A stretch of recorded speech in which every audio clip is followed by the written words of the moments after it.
Hello guys, ഭ്രാന്തൻ്റെ പുതിയ വീഡിയോയിലേക്ക് എല്ലാവർക്കും സ്വാഗതം. ഇന്നത്തെ വീഡിയോ എന്താണെന്ന് വെച്ചാൽ നമ്മളൊരു മന്ത്ലി റിവ്യൂ മീറ്റിങ്ങിന് പോണ ഒരു വീഡിയോ ആണ്. പോയിട്ട് വരണത് എല്ലാമാണ് പുതിയ വീഡിയോ കണ്ട് ഇഷ്ടപ്പെട്ടാൽ ലൈക്ക് ചെയ്യുക, ഷെയർ ചെയ്യുക, സബ്സ്ക്രൈബ് ചെയ്യുക. ബൈ. എന്നത്തെയും പോലെ ഇന്നും അതിരാവിലെ ഞാൻ എണീറ്റു. ഇന്ന് റിവ്യൂ മീറ്റിംഗാണ് ഗായ്സ്. എവിടെ വെച്ചെന്നാൽ ചെങ്ങന്നൂർ വെച്ചാണ് നമുക്ക് റിവ്യൂ മീറ്റിംഗ്. അപ്പം മന്ത്ലി റിവ്യൂ മീറ്റിംഗ് അപ്പോൾ ചെറിയ സെറ്റപ്പാണ്. മറ്റേ ബിസിനസ് മീറ്റിംഗ് എന്ന് പറയുമ്പോൾ വലിയ സെറ്റപ്പിലാണ്. ഇത് റിവ്യൂ മീറ്റിംഗാണ്. സാധാരണ റിവ്യൂ മീറ്റിംഗ് എന്ന് പറയുമ്പോൾ ഞങ്ങൾ സൗത്ത് സോൺ മാത്രമേ ഉള്ളൂ. ഞങ്ങൾ തിരുവനന്തപുരം, കൊല്ലം, ആലപ്പുഴ, തിരുവല്ല, കോട്ടയം ഇത്രയേ ഉള്ളൂ. 5 ഹെഡ് ക്വാർട്ടറേ ഉള്ളൂ. അപ്പം ഞങ്ങൾ 5 ഹെഡ് ക്വാർട്ടറിലെ ആളും നമ്മൾ ASM ഏരിയ സെയിൽസ് മാനേജറും കൂടിയേ ഉള്ളൂ. അങ്ങനെ ഞാൻ രാവിലെ ഓടിപ്പിടിച്ച് ധൃതിയിൽ വന്നതാ ശബരി പിടിച്ചിരിക്കുകയാണ് ഗൈസ്. 6:45 ശബരി. നേരത്തെ ടിക്കറ്റ് ബുക്ക് ചെയ്തിട്ടുണ്ടായിരുന്നു ഗൈസ്. അതുകൊണ്ട് നമ്പർ 22 കണ്ട നമ്പർ 22 അങ്ങനെ എനിക്ക് ടിക്കറ്റ് കൺഫേം ആയിരിക്കുകയാണ് ഗൈസ്. അങ്ങനെ വന്നിരുന്നു.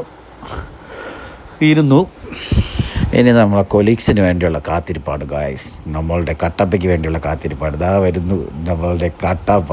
എൻ്റെ കൊലീഗാണ് കേട്ടോ. എൻ്റെ കൊലീഗ്, ഫ്രണ്ട്, മച്ചാനെന്നൊക്കെ പറയും. മറ്റൊരു കൊല്ലം ഹെഡ് ക്വാർട്ടറിൽ വർക്ക് ചെയ്യുന്ന നമ്മൾ ബെസ്റ്റ് ഫ്രണ്ട് എന്നൊക്കെ പറയും. മച്ചാനാണ് തോന്നുന്നത് നിതിൻ. കണ്ടാൽ കട്ടപ്പയെ പോലെ ഇരിക്കുമെങ്കിൽ ആൾ വാവോട് കേട്ടോ. വാവോട്. അത് അവനും എൻ്റെ അടുത്തുള്ള സീറ്റ് തന്നെ കിട്ടിയിരിക്കുന്നു ഗൈസ്. അങ്ങനെ ഞാനും നിതിനും കൂടി നേരെ ചെങ്ങന്നൂർ. ഇനി മൊത്തം റിവ്യൂ മീറ്റിംഗ്, അവിടുത്തെ മീറ്റിംഗ് കാഴ്ചകൾ മൊത്തം അതൊക്കെ ആയിരിക്കും ഗൈസ്. അങ്ങനെ ട്രെയിൻ ലേറ്റാണ് ഗൈസ്. ശബരി ഒരു 20-25 മിനിറ്റ് എന്തൊരു ലേറ്റാണ്. അപ്പോൾ എന്നിങ്ങനെ എന്നാ ശബരി 10 മിനിറ്റ് 20 മിനിറ്റൊക്കെ ലേറ്റാണ്. അങ്ങനെ ഞങ്ങൾ നേരെ മീറ്റ് ഹാളിലേക്ക് എത്തിയിരിക്കുന്നത് ഗൈസ്. അങ്ങനെ ഇവിടെ വെച്ച് കഴിച്ച് ബ്രേക്ക്ഫാസ്റ്റൊക്കെ കഴിച്ചിട്ടാണ് വന്നത്. ഞങ്ങൾ നേരെ മീറ്റിംഗ്. ഇതാ നമ്മൾ ആലപ്പുഴ കൊലീഗാണ് കൃപരാജ്. ഭാവി അസിസ്റ്റൻറ്റ് ഡയറക്ടറാണ്. നല്ല റൈറ്ററാണ്. അസിസ്റ്റൻറ്റ് ഡയറക്ടറായിട്ട് ട്രൈ ചെയ്തുകൊണ്ടിരിക്കുകയാണ് കൃപരാജ്. അങ്ങനെ നമ്മൾ മീറ്റിംഗ് നടന്നുകൊണ്ടിരിക്കുകയാണ് ഗൈസ്. അങ്ങനെ എൻ്റെ ഇടയിൽ നിന്ന് ചെറിയ വീഡിയോസൊക്കെ ഞാൻ എടുക്കും. കൊച്ചു വീഡിയോസൊക്കെ എടുക്കണം. ചെറിയ ഗ്യാപ്പ് ഇടവേള കിട്ടിയപ്പോൾ അങ്ങനെ ഞാൻ ഭയങ്കര തിരക്കാണ് ഗൈസ്. എന്തൊക്കെ എഴുതിക്കൊണ്ടിരിക്കുകയാണ് ഗൈസ്. അങ്ങനെ ഭയങ്കരമായിട്ട് എഴുതിക്കൊണ്ടിരിക്കുകയാണ്. എന്ത് തള്ളാണെന്ന് എഴുതിക്കൊണ്ടിരിക്കുന്നത് എനിക്ക് തന്നെ അറിഞ്ഞൂടെ. ചുമ്മാ മീറ്റിങ്ങിൻ്റെ ഇത് കാര്യങ്ങളാണ് എഴുതിക്കൊണ്ടിരിക്കുന്നത്. അതൊന്നും നമുക്ക് വീഡിയോയിൽ പറയാൻ പറ്റില്ല ഗൈസ്. അതുകൊണ്ട് അങ്ങനെ മീറ്റിംഗ് നടന്ന് അങ്ങനെ ഞങ്ങൾ ഉച്ചയായി. ലഞ്ച് കഴിക്കാൻ വേണ്ടി ഞങ്ങൾ പുറത്തോട്ട് പോകാൻ വേണ്ടി വന്നിരിക്കുകയാണ് ഗൈസ്. കട്ടപ്പയുണ്ട്, കൃപരാജുണ്ട്, എല്ലാവരും ഉണ്ട്. ഞങ്ങളെല്ലാവരുമായിട്ട് വിഷ്ണു സാറിൻ്റെ വണ്ടിയിലാണ് നമ്മൾ നിന്ന് നേരെ പിടിക്കുന്നത്. ബിരിയാണിയാണ് കഴിക്കാൻ പോകണം. സാധാരണ കഴിഞ്ഞ മീറ്റിങ്ങിന് നമ്മൾ ഊണ് കഴിച്ച് ഇവിടെ ഒരു നല്ല നാടൻ ഊണ് ഉണ്ടായിരുന്നു. ഇതാണ് ഞങ്ങൾ സ്റ്റേ ചെയ്യണ ഹോട്ടൽ ഗൈസ്. അങ്ങനെ കട്ടപ്പ ഇറങ്ങി വരികയാണ്. നമ്മൾ കട്ടപ്പ ഇറങ്ങി വന്ന് അങ്ങനെ വിഷ്ണു സാറിൻ്റെ വണ്ടിയിൽ നമ്മൾ ബിരിയാണി കഴിക്കാൻ കൊതി തന്നെ. അപ്പോഴെല്ലാവർക്കും ഇന്ന് ഊണ് വേണ്ട, ബിരിയാണി മതിയെന്ന് പറഞ്ഞു. അങ്ങനെ ബിരിയാണി കഴിക്കാനായിട്ട് പോവുകയാണ് കൈ. നേരെ വിഷ്ണു സാറിൻ്റെ വണ്ടിയിലാണ് ഇപ്പോൾ നമ്മൾ പോകുന്നത്. ബാക്കി അവരുണ്ട്, അരുണും കൃപരാജും. അത് കോട്ടയം ഹെഡ് ക്വാർട്ടർ കൊലീഗും പിന്നെ ആലപ്പുഴ. അവർ രണ്ടൊരു വണ്ടിയിൽ, നമ്മൾ ബാക്കി 4 പേര് കാറിൽ. അങ്ങനെ നേരെ കിസ്മത്ത് ബിരിയാണിയാണ് കേട്ടോ ഗൈസ്.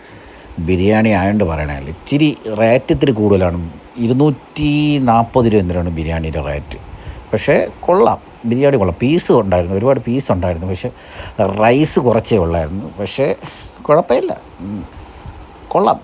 പക്ഷേ റേറ്റാണ് 240 രൂപ. റേറ്റാണ് ഇത്തിരി കത്തി റേറ്റായോ എന്നൊരു സംശയമുണ്ട്. നമ്മളവിടുത്തെ അജ്വ ബിരിയാണി പോലും 180 രൂപയേ ഉള്ളൂ. ട്രിവാൻഡ്രത്തെ അജ്വ ബിരിയാണി. ഇത് 240 രൂപ. കത്തി റേറ്റാണെന്ന് തോന്നുന്നു. എങ്കിലും കുഴപ്പമില്ല. പക്ഷേ ബിരിയാണി കൊള്ളാം കേട്ടോ. പൊളി ബിരിയാണി ആയിരുന്നു. അങ്ങനെ നമ്മളിതാ കാത്തിരിക്കുകയാണ് ബിരിയാണിക്ക് വേണ്ടിയുള്ള കാത്തിരിപ്പുണ്ട്. കട്ടപ്പയ്ക്ക് മുഖത്ത് കണ്ടോ, വിശന്ന് അടപ്പളവിരിക്കുകയാണ്. അങ്ങനെ ഇതായിരിക്കണം. നമ്മൾ വിഷ്ണു സാറ് കൃപ. അങ്ങനെ അവസാനം വെയിറ്റ് ചെയ്തിരുന്നത് ബിരിയാണി വന്നു ഗൈസ്. അങ്ങനെ ബിരിയാണി കിട്ടിയിരിക്കുകയാണ് ഗൈസ്. ഇതിൽ വീഡിയോ എടുക്കുമ്പോൾ വിചാരിക്കും ഒരുപാടുണ്ടെന്ന്. പക്ഷെ കുറച്ചേ ഉള്ളൂ ഗൈസ്. റൈസൊക്കെ കുറച്ചേ ഉള്ളൂ. മുട്ടയാണ് ഫ്രണ്ടിലിരിക്കണത്. അങ്ങനെ നമ്മളിതാ കഴിക്കാൻ തുടങ്ങുകയാണ് ഗൈസ്. അങ്ങനെ നമ്മൾ ബിരിയാണി എല്ലാം കഴിച്ച് സെറ്റാവുകയാണ് ഗൈസ്. അങ്ങനെ ഇരുന്ന് എല്ലാം കഴിച്ച് പിന്നെ ഞാൻ കഴിച്ചുകൊണ്ടിരുന്നപ്പം വിഷ്ണു സാർ ചോദിച്ചു, നിനക്ക് വീഡിയോ എടുത്ത് തരണ്ടേന്ന് ചോദിച്ചു. ഞാൻ പറഞ്ഞു പിന്നെ എനിക്ക് വീഡിയോ എടുത്ത് തരണം, പിന്നെ എൻ്റെ വീഡിയോ ഉണ്ട്, കഴിക്കണ വീഡിയോ ഉണ്ട്. അങ്ങനെ ഇനി വിഷ്ണു സാർ എൻ്റെ മൊബൈൽ ഇപ്പോൾ വാങ്ങും കേട്ടോ. വിഷ്ണു സാർ മൊബൈൽ വാങ്ങിച്ചിട്ട് ഞാൻ കഴിക്കുന്ന വീഡിയോ എടുക്കും. ഇത് വിഷ്ണു സാർ എടുത്ത വീഡിയോ ഉണ്ട്. എല്ലാവരുമായിട്ട് നമ്മൾ കഴിക്കണ വീഡിയോ. അങ്ങനെ കണ്ടു കഴിഞ്ഞാൽ ഒരുപാടുണ്ടെന്ന് തോന്നുന്നു, പക്ഷേ കുറച്ചേ ഉള്ളൂ കേട്ടോ, റൈസ് കുറച്ചേ ഉള്ളൂ. അങ്ങനെ ഞങ്ങൾ കഴിച്ചിട്ട് തിരിച്ച് ഹോട്ടലിൽ വന്നു കേട്ടോ.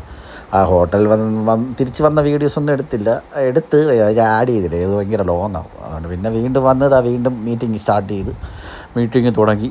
അങ്ങനെ പോയി അവസാനത എല്ലാ പരിപാടിയും കഴിഞ്ഞ് ഇങ്ങനെ നിൽക്കുകയാണ്. ഇപ്പം തന്നെ വൈകിട്ട് ഇപ്പം ഒരു 4:30 ആയി കാണുമെന്ന് തോന്നുന്നു. 4:30 ആയി കാണും. ഇനി അടുത്തത് ഡീറ്റെയിലിംഗ് ആണ് ഗൈസ്. ഡീറ്റെയിലിംഗ് കൂടി കഴിഞ്ഞ് കഴിഞ്ഞാൽ മീറ്റിംഗ് ഓവർ. പിന്നെ നമുക്ക് തിരിച്ച് വണ്ടി ടിക്കറ്റ് എടുത്തിരിക്കുന്നത് 7 മണിക്കുള്ള വണ്ടിയിലാണ്. പിന്നെ അതിനിടയ്ക്ക് നമ്മൾ വിഷ്ണു സാറിൻ്റെ വീട്ടിൽ പോകണമെന്ന് പറഞ്ഞു. അങ്ങനെ വിഷ്ണു സാറിൻ്റെ വീടിൻ്റെ അടുത്താണ്, ചെങ്ങന്നൂർ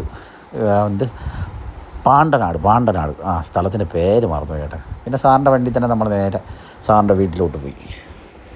അങ്ങനെ നമ്മൾ നേരെ സാറിൻ്റെ വീട്ടിലോട്ട്. ഗായ്സ്, ഇതാണ് നമ്മുടെ സാറിൻ്റെ വീട്, വിഷ്ണു സാറിൻ്റെ വീട്, പാണ്ടനാട്, ചെങ്ങന്നൂർ. നമ്മൾ ഈ വള്ളംകളിയൊക്കെ നടക്കൂലേ, ഇത് പമ്പ നദി എന്നാണ് പറയണത്, പമ്പ ഒഴുകുന്ന നദി എന്നാണ് പറയുന്നത്. എന്താ വീട്ടിൻ്റെ ഫ്രണ്ടിലാണ് കേട്ടോ. പക്ഷെ എൻ്റെ പൊന്നോ, ഒരു രക്ഷയില്ല കേട്ടോ. എനിക്കൊക്കെ ഭയങ്കരമായിട്ട് ഇഷ്ടപ്പെട്ടു. ഞാനൊക്കെ വിചാരിച്ച് നമ്മളെയൊക്കെ ഇവിടെ ആണെങ്കിൽ ആലോചിച്ച് അടിച്ച് പൊളിച്ചേനെ ഇവിടെ കിടന്ന്. നോക്ക്, വള്ളത്തിൽ ഞാനും ഉണ്ട്, സുഭാഷ് സാറും ഉണ്ട് കേട്ടോ. ഞങ്ങൾ കണ്ടു. എനിക്ക് പേടിയായി. കാര്യം എന്ന് പറഞ്ഞാൽ വെള്ളം അങ്ങോട്ടും ഇങ്ങോട്ടും ആടുന്നു. ഞങ്ങളാണെങ്കിൽ വേറെ തുണിയെടുത്തിലും വല്ല വല്ല വീണെങ്കിൽ എനിക്ക് നീന്താൻ അറിയാം. സുഭാഷ് സാറിന് നീന്താറുണ്ടോ, വിഷ്ണു സാറിന് നീന്താറുണ്ട്. അപ്പോൾ വീണെങ്കിൽ നല്ല സുഭാഷ് സാറിനെ പൊക്കിയെടുത്തോണ്ട് വരാമെന്നുള്ളൊരു വിശ്വാസമുണ്ട്. എങ്കിലും നമ്മളെ തുണി പേഴ്സ് എല്ലാം മൊത്തത്തിൽ നനഞ്ഞ് കോളാവും. അങ്ങനെ എനിക്ക് ചെറിയൊരു പേടിയുണ്ട്. വെള്ളം ആടിയിരിക്കും. പിന്നെ എങ്ങനെയെങ്കിലും കരയെ വന്നാൽ മതി. അങ്ങനെ പക്ഷെ പൊളി വൈബായിരുന്നു കേട്ടോ. അവിടെ പോയി നൈസ് വല്ല ഗ്രില്ലൊക്കെ ചെയ്ത്, ചിക്കനൊക്കെ ഗ്രില്ലൊക്കെ ചെയ്ത് നൈസ് ഇരിക്കാൻ പറ്റിയ സ്ഥലമായിരുന്നു ഗൈസ്, സത്യം. പിന്നെ സുഭാഷ് സാറിന് ഒരു വീഡിയോ വേണമെന്ന് പറഞ്ഞു. അങ്ങനെ പിന്നെ വിഷ്ണു സാർ എടുത്തു കൊടുത്തു. ഇതാണ് നമ്മളെ വിഷ്ണു സാറിൻ്റെ മോൻ്റെ, ഇതാണ് നമ്മളെ വിഷ്ണു സാറിൻ്റെ പോയി. പിന്നെ നമ്മൾ കേട്ടോ അനിയനാണ്, വിഷ്ണു സാറിൻ്റെ അനിയൻ. അങ്ങനെ എല്ലാവരും അങ്ങനെ 1/2 മണിക്കൂറും കൂടി വിഷ്ണു സാറിൻ്റെ അവിടെ സ്പെൻഡ് ചെയ്തിട്ട് നമ്മൾ തിരിച്ച് റെയിൽവേ സ്റ്റേഷനിലേക്കാണ് ഗൈസ്. നമുക്ക് 7:05 ട്രെയിൻ. അങ്ങനെ 7:05 ട്രെയിൻ പിടിക്കാനായിട്ട് നമ്മൾ ധൃതിയിൽ പൊയ്ക്കൊണ്ടിരിക്കുകയാണ് ഗൈസ്. അപ്പോഴും ഇന്നത്തെ വീഡിയോ ഇത്രയേ ഉള്ളൂ ഗൈസ്. ഇഷ്ടപ്പെട്ടാൽ ഷെയർ ചെയ്യുക, ലൈക്ക് ചെയ്യുക, സബ്സ്ക്രൈബ് ചെയ്യുക, എന്തെങ്കിലുമൊക്കെ കമൻ്റ് അടിക്കുക. എന്തെങ്കിലും ഇഷ്ടപ്പെട്ടാൽ ഇല്ലെങ്കിൽ എന്തെങ്കിലുമൊക്കെ കമൻ്റ് അടിക്കുക. ഓക്കെ ഗൈസ്, അപ്പോൾ ഇന്നത്തെ വീഡിയോ ഇത്രയേ ഉള്ളൂ ഗൈസ്. വീണ്ടും പറയുന്നു, ഷെയർ ചെയ്യുക, ലൈക്ക് ചെയ്യുക, സബ്സ്ക്രൈബ് ചെയ്യുക. Thank you guys.